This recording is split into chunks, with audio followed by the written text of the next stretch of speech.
방송을 사랑해 주시는 동포 여러분, 안녕하셨습니까? 보고 싶은 얼굴, 그리운 목소리, 이소연입니다. 당신이 따뜻해서 봄이 왔습니다. 당신의 마음이 머문 자리마다 꽃망울이 터지고 당신의 손길이 머문 자리마다 이파리가 돋아납니다. 당신이 따뜻해서 봄이 왔습니다. 김남권 시인의 당신이 따뜻해서 봄이 왔습니다 라는 시의 일부입니다. 우리가 이렇게 따뜻한 봄을 맞을 수 있는 건 내 곁에 따뜻한 가족이 있고요. 또 다정한 친구가 있고 아름다운 이웃이 있기 때문이 아닐까요? 혹시 주변에 누군가가 아직도 봄을 맞지 못하고 있다면, 아직도 마음이 차갑다면은 내가 먼저 손을 내밀어 주고요. 따뜻한 말을 건네고 격려를 해준다면 우리 모두가 정말 따뜻한 봄을 맞을 수 있을 겁니다. 자, 오늘 첫 곡은 소프라노 조수미의 노래 준비했습니다. 강 건너 봄이 오듯.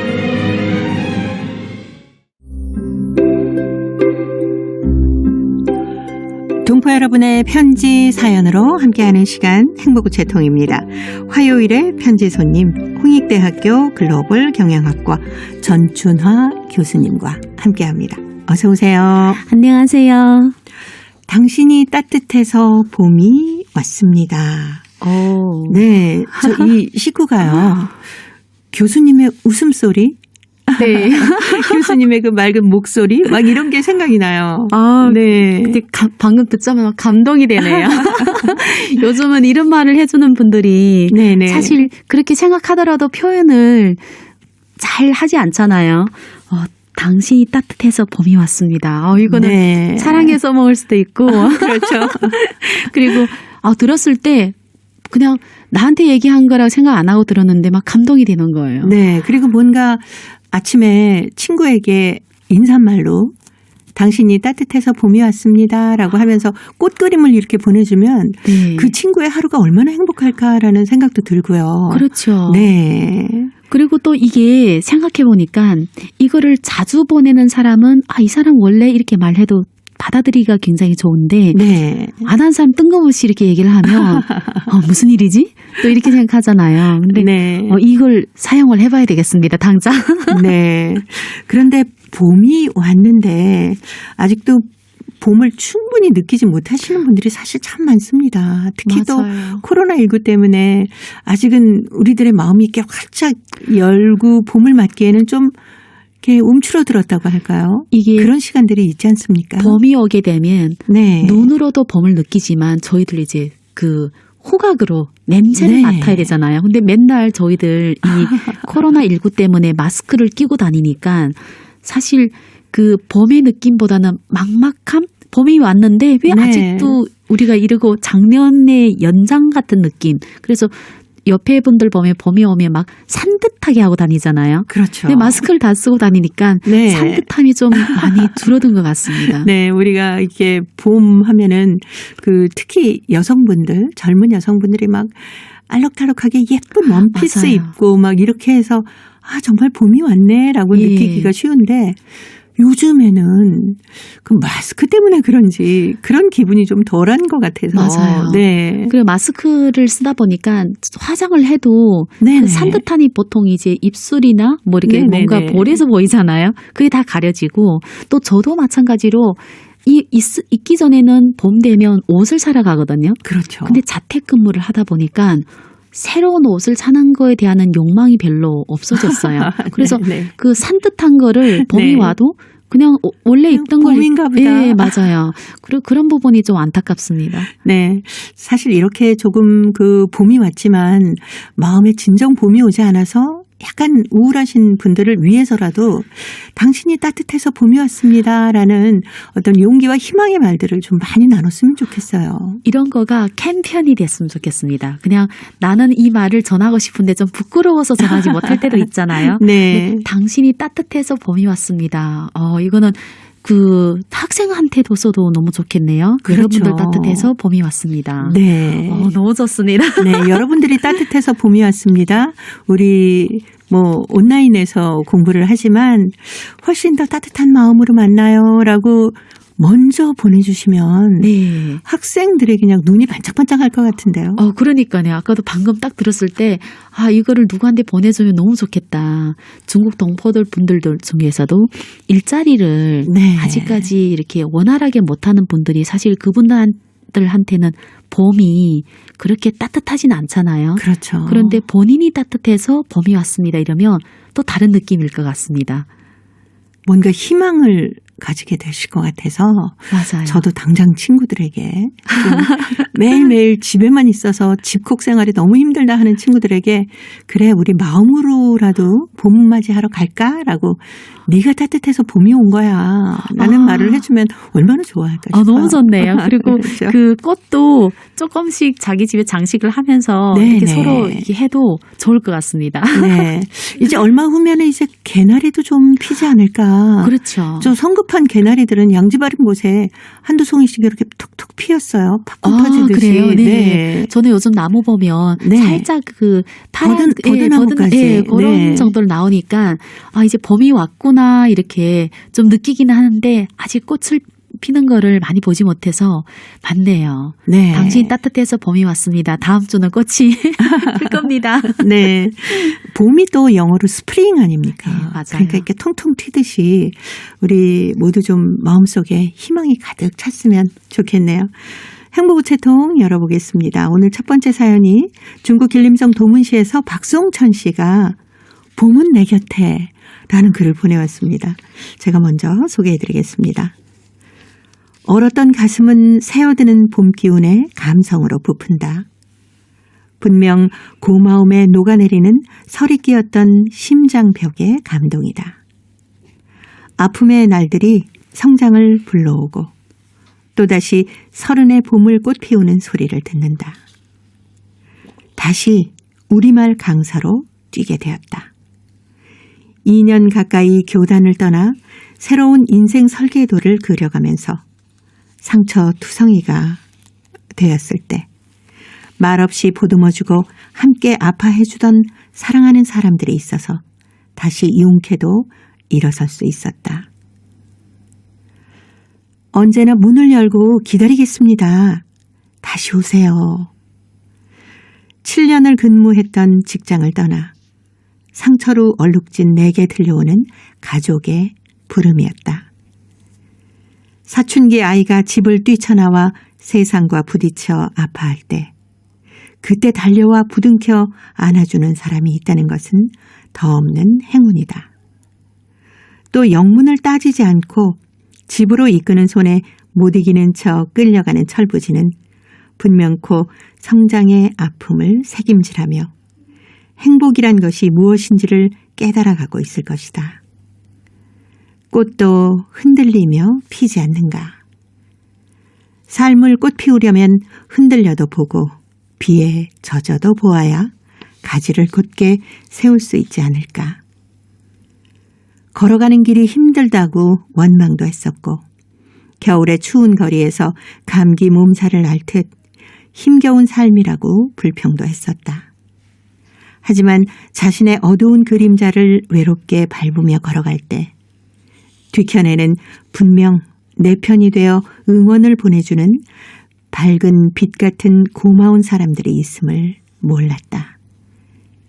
관심과 사랑의 빛이 언제나 내게 봄을 지펴주고 있었지만은 스스로 겨울을 걷는다는 추운 생각은 봄을 품으려고 애쓰지도 않았던 것 같다.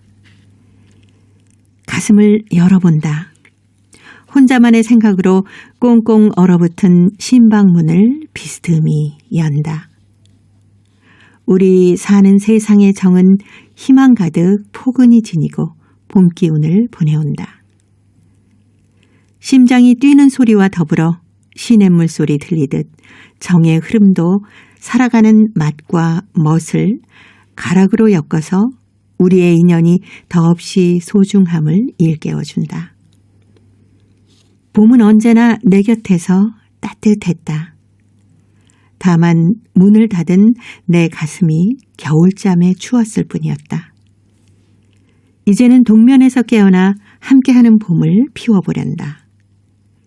심장에 사랑의 씨앗을 심고 뿌리내려 꽃이 피는 계절을 나도 한 번쯤 향기롭게 걸어보고 싶다. 나를 사랑하는 사람과 내가 사랑하는 그대와 함께 봄을 품고 봄을 나르는 행복한 길손이 되어보고 싶다. 사랑하는 사람이여, 꽃을 피우는 새봄을 노래로 엮어서 마주치는 인연 모두에게 감동을 전한다면은 그대와 나와 우리 모두는 봄을 품은 설렘으로 꽃웃음 달콤하지 않을까요? 봄을 기다리는 거리에 웃음 밝은 모습으로 서서 오늘은 그대와 우연히 만나 뜨거운 포옹을 하고 싶다. 여보게, 만나서 반갑네. 라는 글을 보내오셨습니다. 글 속에 그냥 봄이 가득하네요. 그러니까요. 네. 마음의 문을 열기만 하면 이렇게 주변에 따뜻한 사랑을 나눠주시는 분들이 많은데 박송천 씨는 스스로가 어떤 일터를 떠나서 어려움이 있었기 때문에 스스로가 마음의 문을 닫고 계셨던 것 같아요. 사실 생각해보면 밖의 문은 닫히지 않았는데 네. 저희를 가끔 외롭거나 뭐 할 때 보면 자기가 문을 닫아버릴 때가 많습니다. 맞아요. 그리고 본인이 막 열어하다가 정작 옆에 분들은 그걸 모르는 거예요. 네. 왜냐하면 내가 문을 닫아버렸기 때문에. 그리고 또 이렇게 다닐 때 보면 그렇게 우울하게 보이게 다니는 거 아니잖아요. 네. 그래서 이분 글 중에서 언제나 문을 열고 기다리겠습니다. 다시 오십시오. 이거 너무 좋네요. 네. 이렇게 문을 열고 기다려주는 이웃은 사실 살펴보면 참 많아요. 예. 네. 근데 본인 스스로가 문을 닫고 있었기 때문에 다른 사람의 문도 혹시 닫혀져 있지 않을까라고 생각하니까 서로가 그 열려있는 문을 못 보는 수가 많거든요. 그게 진짜 맞는 말씀인데 네. 저도 이제 연구실 있잖아요. 그럼 네. 학생들한테 면담 시간이라는 것을 저희 이제 계획표에 수업 계획표에 아예 노란색으로 딱 티나게 이렇게 표기해 놓는데도 네. 학생들이 지나가면서 문은 잠겨져 있지 않거든요. 네. 그렇다고 맨날 문을 활짝 열어놓을 수는 없잖아요. 그런데 정말 생각보다 학생들이 많이 찾아오는가 하면 또 굉장히 조심스럽게 한 학기 동안 한 번 오는 것도 많이 걱정하면서 오는 친구 있거든. 그래서 그냥 지나가다 들리면 되는데 이랬더니 그렇죠. 저는 그 상담을 하려면 예약을 하고 또 교수님한테 말 붙이기 좀 어려워하는 친구들. 네네네. 그 보면 우리는 문을 열어서 그 시간에 면담 시간을 붙여놔도 본인 스스로가 면담 시간을 보면서도 그 문을 못 여는 친구가 꽤 있습니다. 아까 선생님 말씀처럼 우리는 문 열었는데 그분이 문 닫고 있으면 다른 사람도 네. 다 문 닫았다고 생각을 하는 거죠. 그렇죠. 자기가 생각하는 것만큼 보이지 않습니까? 네. 그렇기 때문에 지금 그 면담실에 문을 열어놨다고 하는데 요만큼만 열어놓으세요. 좋은 생각이네요. 네. 활짝 열어놓으면 열어놓는 거. 네, 너무 네. 이렇게 왔다 갔다 하는 사람마다 들여다봐서 네, 네. 그런데 약간 열어놓고 조금만 열어놓으면 네. 그냥 밀고 들어가면 되니까. 맞습니다. 그거 좋은 생각이네요. 거기다 또 언제나 문을 열고 기다리겠습니다. 이걸 문고리에 걸어놓을까요? 그것도 괜찮을 것 같아요. 네. 네. 나는 당신을 위해서 항상 문을 열어놓고 있습니다. 네. 들어오세요. 맞아요, 라고 하면은 왠지 그냥 들어가도 될 것 같은, 부담 없이 들어가도 될 것 같은 그런 기분이 들 것 같은데요. 맞는 말씀이네요. 이렇게 부담 없이 들어오게 해야지 나는 문을 열어놨는데 상대방은 문을 열어놨다고 생각 안 할 수가 있으니까 진짜 백화점처럼 활짝 열어놔야 되겠네요. 네. 아마 요즘도 온라인 수업하고 계시죠? 네, 맞습니다. 네. 어떠세요? 그것도 좀 학생들하고 봄의 어떤 시그널 같은 것을 좀 주고받을 수 있으면 좋을 것 같은데 괜찮은가요? 학생들이 다 집에 있으니까 저희는 이제 언어와 문화를 가르치기 때문에 그 언어 문화 중에서 좀 봄을 가르칠 수 있는 부분을 가지고 강제로 먼저 시키죠. 네. 그런데 생각보다 반응이 좋습니다. 그리고 온라인이기 때문에 그냥 면담 시간을 정하기만 온라인에서 언제든지 볼 수 있어서 저는 개인적으로 오프라인 때보다 학생들이 더 적극적으로 활용을 많이 하는 것 같습니다. 아, 그렇군요. 네. 네. 저는 온라인으로 이렇게 공부를 하다 보면 교수님과 직접 만날 기회가 없기 때문에 조금 더 불편하지 않을까라는 생각을 했었거든요. 저도 초창기 때는 그렇게 생각했는데 네. 온라인 같은 경우에는 그냥 그 온라인 교실 있잖아요. 그리고 시간이 예를 들어서 옛날 같으면 저녁 때 8시 만나자 이러면 저는 집에 가야 되잖아요. 이 친구도 집을 가야 되니까 네. 연구실에서 만나기가 어려운데 온라인은 자기 집에 가면서도 핸드폰으로도 만날 수 있어요. 그러니까 만나는 이 루트가 너무너무 편해졌기 때문에 저는 네. 심지어 주말도 괜찮거든요. 근데 연구실에서 만나는 거는 주말은 거의 불가능하죠. 왜냐하면 학교로 가야 되니까. 그리고 이 친구 제가 가도 그 친구도 안 오잖아요. 그래서 이게 시간 짜기가 굉장히 어려웠는데 온라인이니까 언제든지 가능합니다. 그리고 시간을 굳이 몇 시부터 몇 시에서 도에 학생이 밀리는 게 아니라 그냥 네네. 그 쉽게 그냥 클릭하고 들어오니까. 아. 그래서 아마 초창기 때는 익숙하지 않아서 좀 학생들이 머물렀다면 지금은 익숙하니까 많이 활용돼서 개인적으로는 잘 하고 있습니다. 네. 다음 수업 시간에는 화면에 봄을. 여러분들이 따뜻해서 봄이 왔어요라고 처음에 첫 문장을 딱 써주신다면 그럴까요? 네. 친구들의 반응이 어떨지 굉장히 궁금합니다. 제가 한번 해서 다음에 말씀드리겠습니다. 네. 이 교수님이 이거 잘못 띄웠나? 막 이렇게 생각하는 학생도 있을 것 같은데.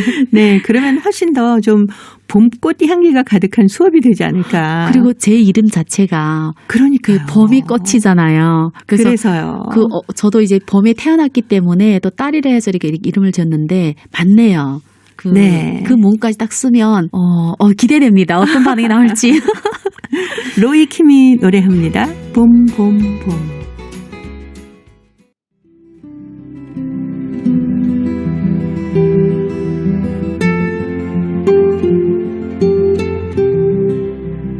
동포 여러분의 따뜻한 사연으로 아름다운 추억을 만들어 드립니다.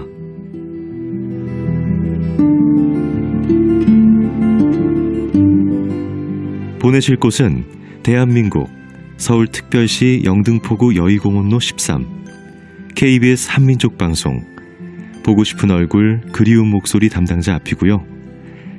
인터넷 주소도 알려드립니다.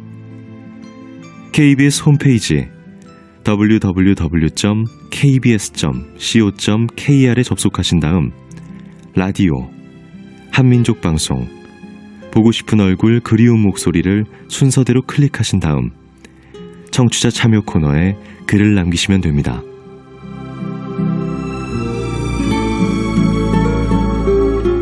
정다운 이야기와 아름다운 음악이 있는 보고 싶은 얼굴 그리운 목소리, 동포 여러분과 늘 함께하겠습니다. 화요일의 행복우체통 홍익대학교 글로벌 경영학과 전춘화 교수와 함께하고 있습니다. 자, 이번 사연은 대한민국 인천광역시 부평구의 김춘식 씨가 보내오셨습니다. 입춘을 바라며라는 글인데요. 전춘화 교수님이 소개해드립니다. 입춘은 봄을 알리는 절기다. 하지만 입춘은 여전히 겨울 추위가 머물러 있어서 아직도 봄이라 말하기는 이른 절기다. 입춘 추위 김장도 깬다는 속담은 이 무렵이 추위를 가리키는 것이다. 보리 연자 갔다가 얼어 죽는다는 말은 입춘이 지나도 추위는 가지 않는다는 뜻이다. 입춘 무렵에 추위가 반드시 있다는 뜻으로 입춘 추위는 꼬다 해도 된다 하는 속담이 생겼다고 하니 옛 조상들의 지혜가 엿보이는 말이다. 입춘에 봄을 말하는 것은 억지에 가깝다. 그래도 봄은 오고 있다. 봄은 보이지 않는 하늘에서 보이지 않는 땅 속에서 소리 없이 오고 있다. 저 덤불 속에도 봄은 오고 있을 것이고 저 나무 뿌리들도 열심히 물을 올리고 있을 것이다. 새해가 인간이 만들어낸 아름다운 희망의 씨앗이라면 입춘은 모든 사람에게 새로운 씨앗을 뿌리도록 알려주는 파종기이다. 입춘은 곧 봄이 시작이요. 그러니 자연이 우리에게는 농사의 시작이요. 사업이 시작이며 배움이 시작이요. 사랑의 시작을 의미한다. 새해 우리는 코로나19로 이미 잃은 것을 애써 되찾아 가꾸어야 한다. 배움을 잃은 학생은 다시 학교를 찾고, 사업을 잃은 사람은 다시 일터를 찾고, 꿈을 잃은 사람은 다시 희망을 찾아야 한다. 그런데 아이러니하게도 나는 입춘을 닷새 앞두고 일자리를 잃었다. 설마 했는데 끝내 회사의 위기가 닥쳤다. 더 이상 제품 주문이 들어오지 않는다. 말로는 사출 부문 임원 모두가 휴직 반년이라 하지만 결국은 부도가 날 징조이다. 그러니 나도 다시 일자리를 찾는 게 급선무인데 이 나이에 결코 쉬운 일은 아니겠지만 그래도 신심을 잃지는 않는다. 입춘이 지났으니 우수, 경칩이 뭘 쏘냐. 우리 곁을 스쳐 지나가는 1분 1초가 아껴라. 1분 1초는 곧 사라지고 없어지지만 동시에 우리 삶 속에 그 어떤 노력한 흔적들을 남긴다. 이제 곧 얼었던 땅이 풀리고 새싹이 뚫고 올라올 것이요. 버들가지에 금빛물이 오르고 개나리에 망울이 부풀 것이며 귀를 기울이면 온통 소곤대는 소리일 뿐 것을 생각하니 이 봄날은 마음으로부터 한결 따스하게 느껴진다. 네, 입춘이 봄의 시작이다라고 하지 않았습니까? 지난 2월 3일 입춘 이렇게 바라보면서 글을 써 보내주셨는데 좀 소개가 늦었거든요. 근데 지금쯤이면 왠지 일자리를 찾고 계실 것 같아서. 맞아요. 네. 근데 입춘을 보통 입춘하면 어떤 희망을 가지는 그런 사람들이 마음속으로 자기 스스로 이렇게 새로운 걸 시작한다 이런 거 네. 이렇게 하는데 닷새를 앞두고 일자리를 떠나야 하는 것도 네. 보니까 이 회사에서 꽤 오랫동안 네, 머물렀던 네, 분들로서는 마음이 굉장히 그렇죠. 다시 겨울이 온 겁니다. 네. 본인의 일자리도 잃은 것이 참 속상하지만 내가 몸담고 있었던 회사가 부도가 날지도 모르겠다라고 하니 얼마나 근심까지 크셨을까라는 그렇죠. 생각도 들어요. 사실 이분처럼 일자리 잃은 분들이 동포들 중에는 꽤 많으시죠. 사실 그 코로나19 때 정말 많은 그 업종들이 일자리를 잃을 수밖에 없는 게 일이 없습니다. 일이 없기 때문에 쉬어야 되는 상황. 근데 이게 쉬는 게 한 달, 두 달 아니라 무기한으로 쉬는 경우가 굉장히 많아서 부도가 나는 회사가 많았거든요. 그러면 그 사장부터 사실 임원들, 직원들까지 다 쉬어야 되기 때문에 지금 이걸 읽으면서도 네. 너무 마음이 아픈 거예요. 네. 김춘식 선생님 뿐만이 아니라 아마 많은 분들이 비슷한 경우에 당해 있지 않을까라는 생각이 들어서 저는 당신 때문에 따뜻한 봄이 왔습니다라고 저희가 얘기를 하고 있었는데 당신께 따뜻한 봄을 드립니다. 라는 얘기를 해드리고 싶네요, 오늘은. 네, 맞아요. 그렇죠? 네. 그리고 이분이 글을 보게 되면 그래도 신심을 잃지는 않는다. 네. 그리고 희망을 가지고 사실 이렇게 글을 읽다 보니 마지막 가니까 힘을 얻게 되잖아요. 그렇죠. 이분이 또 우리한테도 또 따뜻한 봄을 선사한 것 같아요. 네.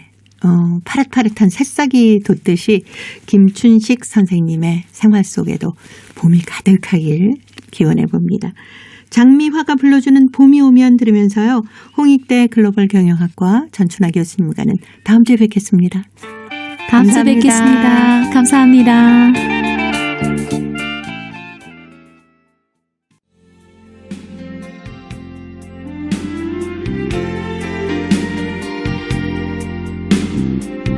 KBS 한민족 방송은 7천만 온결어의 꿈을 담습니다. 지구촌 곳곳으로 뻗어나간 한민족의 중심 채널 KBS 한민족 방송은 더 나은 미래를 위한 초석이 되고자 합니다. 여기는 대한민국 서울에서 보내드리는 KBS 한민족 방송입니다. KBS 한민족 방송 보고 싶은 얼굴 그리운 목소리 함께하고 계십니다. 자, 이제 동포통신원들과 전화를 연결해서 여러분 계신 곳에 새로운 소식을 듣는 시간입니다. 통신원 리포트인데요. 오늘은 중국 요녕성 그리고 러시아 사할린 지역의 소식 준비했습니다. 먼저 요녕성 시명의 최수향 통신원 만나보겠습니다. 최수향 통신원 안녕하셨습니까? 안녕하세요. 진양의 최수향입니다. 네, 반갑습니다. 중국 요녕성 요양시에 조선족 장기팀이 정식 발족됐다고 하는데 자세한 소식 전해주세요. 네, 지난 1일 려양시 조선족 장기팀이 정식 발족됐습니다.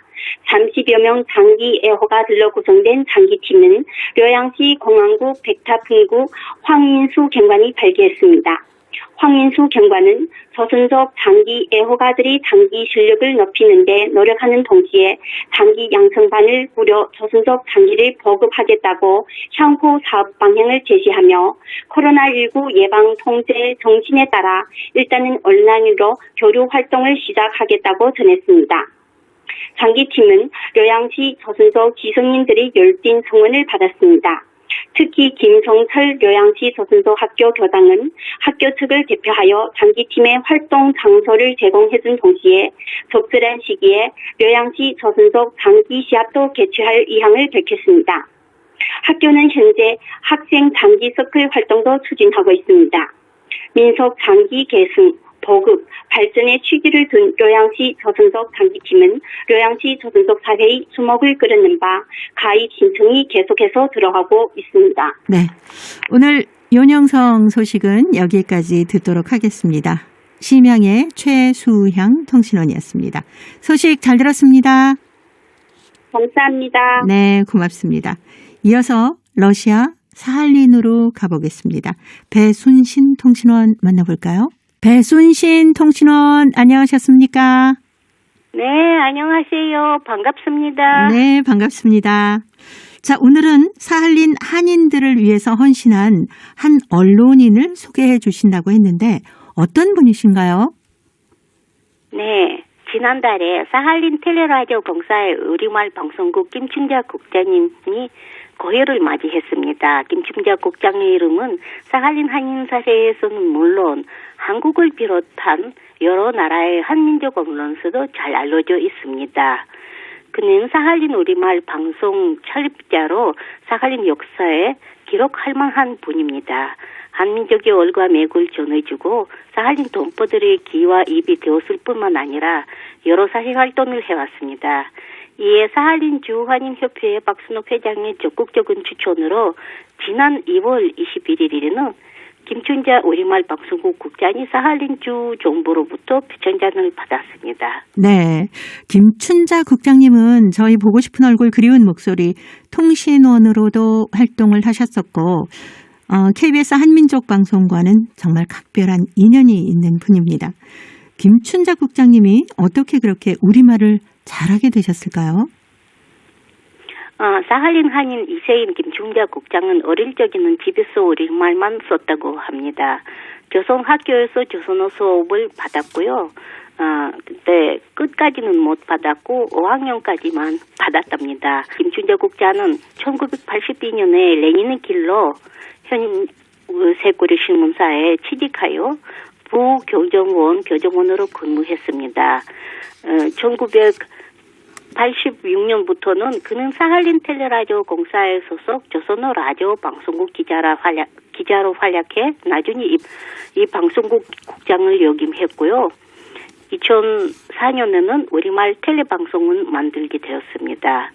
그는 1990년부터 우리말 TV 방송국을 만들고 싶은 꿈을 꾸었다고 합니다. 그때 사할린 한인들에게 있어서는 잊을 수 없는 역사적인 사건으로 50여 년간 사할린에서 한국의 가족과 이산되어 살아가는 사할린 한인들의 화면을 통해 한국의 가족들과 만나는 장면이 사할린 대구 생중계로 방송이 되었습니다. 이산가족의 화상 상봉은 본인들과 시청자들에게 눈물 바다를 만들었습니다. 이 방송을 계기로 김 국장은 우리말 TV 방송을 해야겠다는 생각을 하게 되었습니다.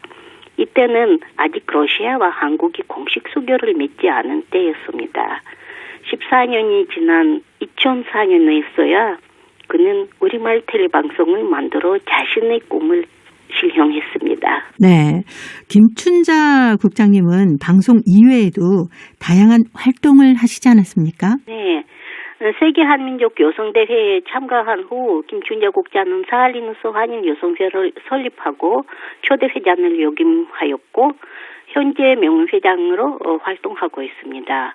한인 여성회장으로서 그는 그동안 한민족 문화, 언어, 풍습과 전통 그리고 사할린 한인사를 널리 알리는 활동, 행사, 축제를 추진해왔습니다. 김춘자 국장을 통해 한강 포럼에 코르사카프에서 망향의 탑을 세웠고 사할린 동포 문제 해결을 위해 사할린 한인 대표로서 다양한 활동하고 있으며 장기각 민주평화통일자문위회 자문위원이었고 현재 민주평통 고문입니다. 김춘자 국장은 온라인으로서 러시아 동료 기자들 중에서는 물론 사할린 주요 언론인 가운데 존경을 받고 있습니다. 네, 오늘 소식 잘 들었습니다. 네, 감사합니다. 네, 고맙습니다.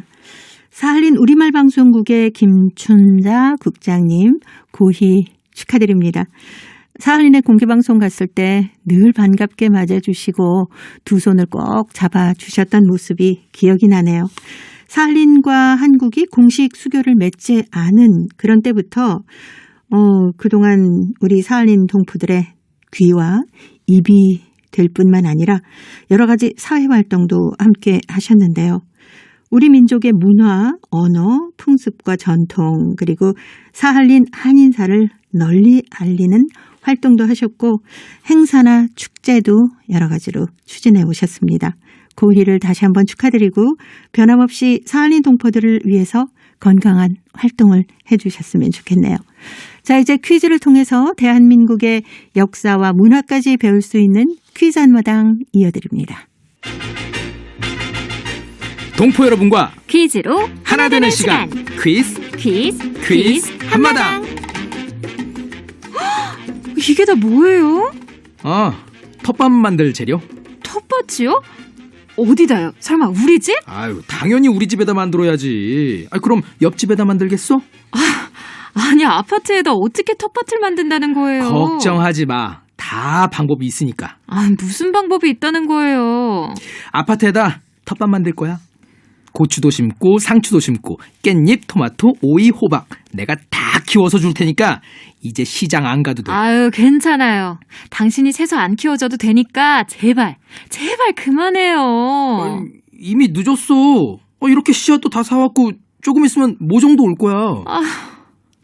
당신 나한테 왜 이래요? 텃밭 한다고 해놓고 이번에는 며칠이나 하려고? 뭐든 일주일을 못 넘기잖아요. 이번에는 오래 할 거야. 근데 당신 농사 한 번도 안 지어봤잖아요. 그렇긴 한데 내가 유튜브 보고 다 배웠으니까 걱정할 필요 없어. 유튜브로 농사를 배웠다고요? 유튜브 보면 베란다에서 농사 짓는 법, 상추, 고추 키우는 방법 다 알려줘. 당신 회사 안 다니고 농사 지을 거예요? 회사를 왜 안 다녀? 아침 저녁으로 물만 주면 돼. 아이고, 당신을 누가 말리겠어요, 누가. 그럼 허락하는 거지? 이렇게 다 벌려놓고 허락은 무슨 허락이에요? 고마워. 내가 농사 잘 지어서 우리 집 식탁 책임질게. 응? 남편이 베란다에다 텃밭을 만들겠다고 상자, 씨앗, 모종 같은 걸 잔뜩 사왔는데 요즘 베란다에서 텃밭 가꾸는 도시농부들이 늘고 있더라고요. 그러게요. 부디 농사 잘 지었으면 좋겠습니다. 네, 3월 20일이 저일기상 이절기인데요. 24절기의 네 번째 절기인 이절기는 경칩과 청명의 중간에 드는 절기로 양력 3월 21일 전후, 음력 2월 무렵입니다. 이날은 음양이 서로 반인 만큼 낮과 밤의 길이가 같고 추위와 더위가 같은데요. 이절기는 농사의 시작을 알리는 시기로 농가에서는 봄보리를 갈고 담장도 고치고 들나물도 캐어 먹었습니다. 이절기에는 날이 춥지도 덥지도 않아서 한 해의 농사를 시작했는데요. 우리 조상들은 그래서 이절기를 아주 중요하게 생각했다고 합니다. 자, 여기서 문제 나갑니다. 24절기 중 네 번째 절기인데요. 이것은 경칩과 청명의 중간에 들어 있습니다. 이 절기는 봄의 시작이자 농사를 시작하는 시기인데요. 농촌에서는 본격적으로 논밭을 갈고 농사를 시작하는 시기이기 때문에 아주 중요한 절기랍니다. 이 절기는 무엇일까요? 자, 보기 드립니다. 1번 입동, 2번 춘분, 3번 춘장. 정답을 보내주신 분 가운데 일주일에 한 분 추첨해서 소정의 상금이나 상품을 드립니다. 퀴즈 한마당 지금까지 성우 송백경 김희안이었습니다. 네, 봄을 나눈다라는 뜻을 가진 이 절기. 20일이 이 절기입니다. 벌써 따뜻한 봄 기운이 물씬 느껴지는 것 같으네요. 이 절기의 날씨를 보고 그해 농사를 점치기도 했는데요. 이 절기에 비가 오면은 병자가 드물다고 합니다. 또 이날은 어두워서 해가 보이지 않는 것이 좋다고 하네요. 해가 뜰 때 정동쪽에 푸른 구름 기운이 있으면은 보리에 좋기 때문에 보리 풍년이 들고, 만약 청명하고 구름이 없으면은 만물이 제대로 자라지 못해서 열병이 많다고 합니다. 또 이날 동풍이 불면은 보리값이 내리고 보리 풍년이 든대요. 남풍이 불면은 5월 전에는 물이 많고 5월 뒤에는 가물고, 북풍이 불면은 쌀이 귀하다고 합니다. 아무쪼록 올해는 풍년이 들었으면 좋겠네요. 동포 여러분께서도 이제 농사 준비하고 계시죠? 이 절기 또 농사하고 관련된 추억이 있으시면은 저희 보고 싶은 얼굴 그리운 목소리 앞으로 보내주십시오. 정답은 아마 찾으셨을 겁니다. KBS 홈페이지에 접속하신 다음에 라디오 한민족 방송 보고 싶은 얼굴 그리운 목소리를 순서대로 누르시면은 청취자 참여란이 있습니다. 여기에 정답도 적어주시고 또 행복우체통의 사연도 가득히 채워주시기 바랍니다.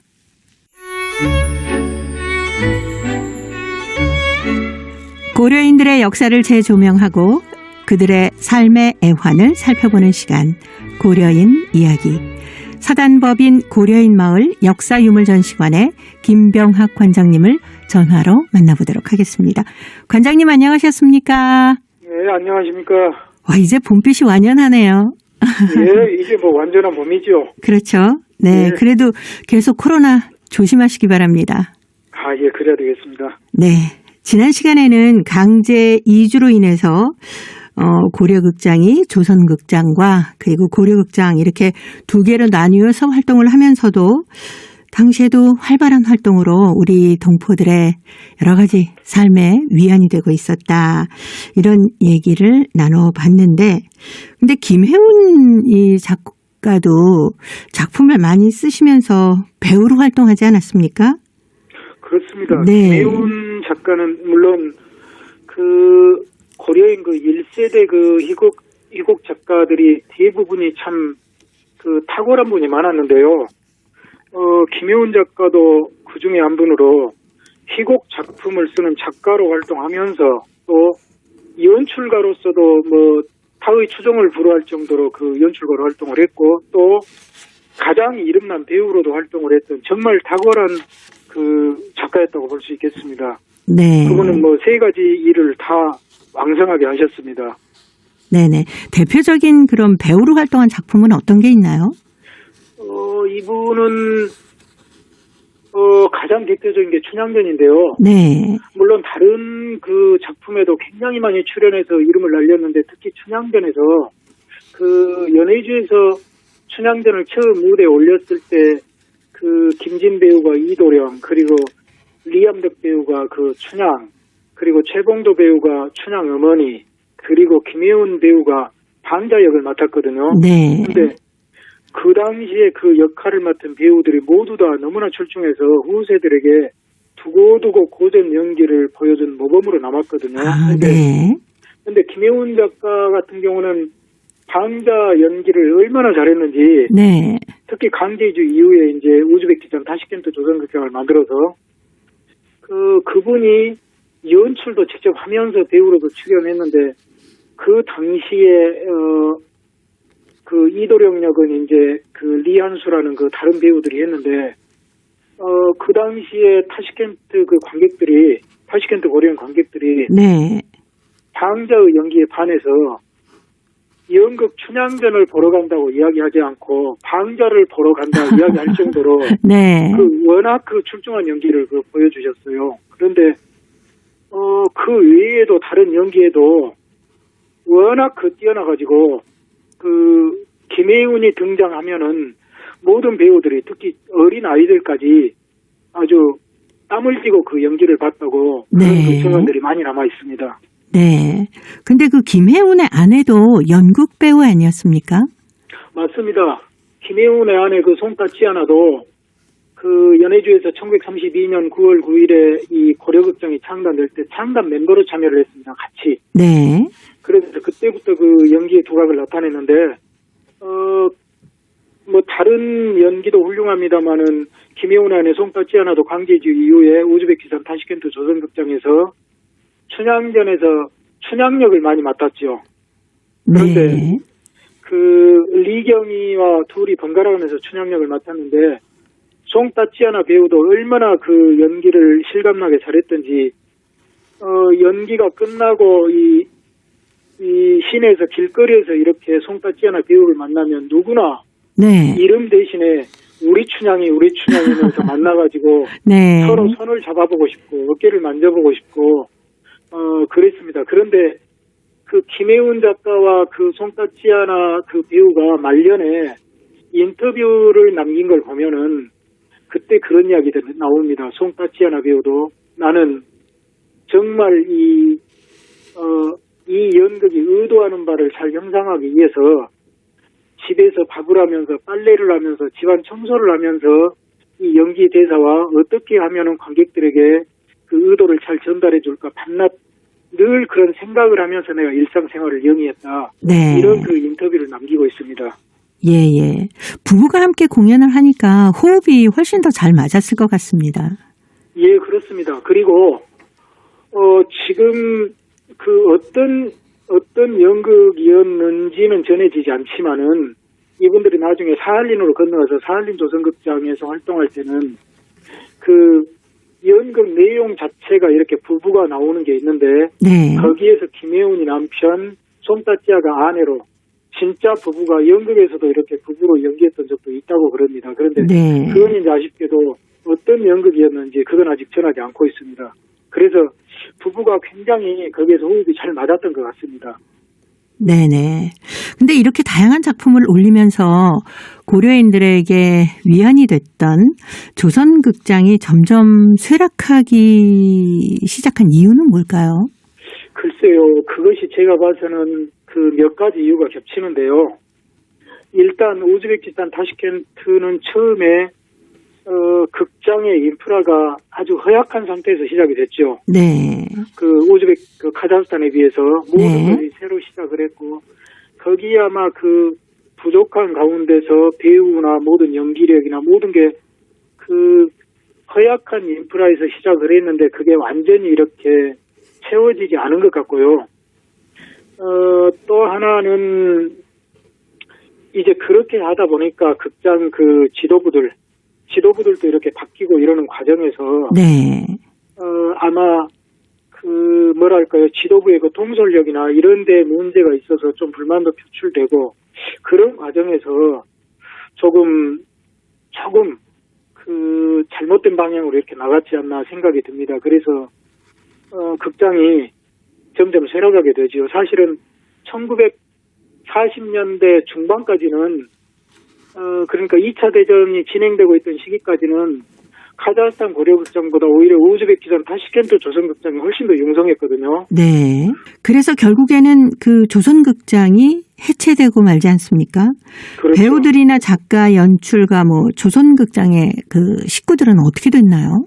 예, 그것이 그렇게 됐죠. 아무래도 지도부에서 이렇게 불화가 생기고 이렇게 되면은 당연하죠. 그 배우들도 마음 편히 연기를 못하고 그래서 또 그 과정에서 배우들끼리도 아무래도 또 의견이 갈리게 되죠. 네. 그래서 그런 과정이 사실은 1950년에 해체는 됐지만은 1948년부터 극장 해체에 대한 논의가 시작이 됐습니다. 네. 그래서 그런 논의가 시작되면서 더 이제 그 연기에 집중할 수 없게 됐죠. 그리고 그때 이제 극장 배우들이 갈 그 방향이 그 두 갈래로 세 갈래로 갈라지게 됩니다.